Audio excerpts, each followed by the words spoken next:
Hi viewers, మీరు income tax return file చేస్తున్నారా? అయితే ఖచ్చితంగా ఈ కొత్త రూల్స్ తెలుసుకోవాల్సిందే. ఎందుకంటే ఆదాయ పన్ను శాఖ ఈ ఫైలింగ్ పోర్టల్లో ఈమెయిల్ ఐడి లేదా మొబైల్ నెంబర్ను అప్డేట్ చేసింది. ఇకపై ఓటీపీ అన్నది తప్పనిసరి చేసింది. ఈ కొత్త విధానం భద్రతను పెంచడం, మరింత సురక్షితంగా చాలా సులువుగా చేసేందుకు ఈ కొత్త రూల్స్ తీసుకొచ్చింది. మరింత సురక్షితంగా, మరింత పారదర్శకంగా, చాలా సులువుగా ఉండేందుకే కేంద్రం ఈ నిర్ణయం తీసుకుంది. ఈ కొత్త నిబంధనలు తెలుసుకొని ముందుగానే సులభంగా ఈ ఫైల్ చేస్తే ఎలాంటి ఇబ్బందులు ఉండవు.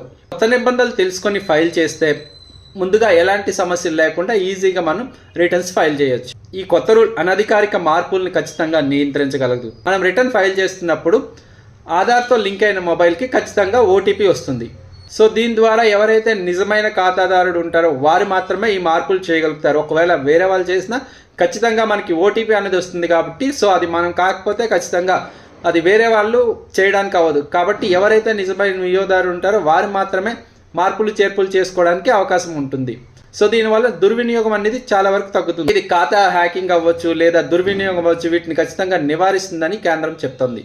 ఈ చర్య డిజిటల్ ఇండియా కార్యక్రమంలో భాగంగా పన్ను దాఖలు రిఫండ్ ప్రక్రియను మరింత సురక్షితంగా చేసేందుకు ఈ కొత్త రూల్స్ తీసుకొచ్చి కొత్త పాన్ కార్డు అప్లై చేసుకోవాలన్నా ఆధార్ కార్డు తప్పనిసరి చేశారు.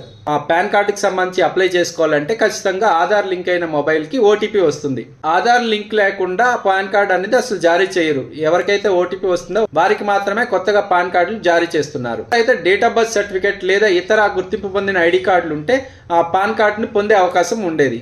ఆప్షన్ క్లియర్ గా తొలగించేశారు. పాన్ కార్డు కలిగి ఉండి ఆధార్తో లింక్ చేయని వారు ఈ ఏడాది డిసెంబర్ 31 లోపు ఖచ్చితంగా ఆధార్ లింక్ ను పూర్తి చేయాల్సి ఉంటుంది. అంటే వారి పాన్ కార్డు పూర్తిగా నిరుపయోగంగానే మారుతుంది.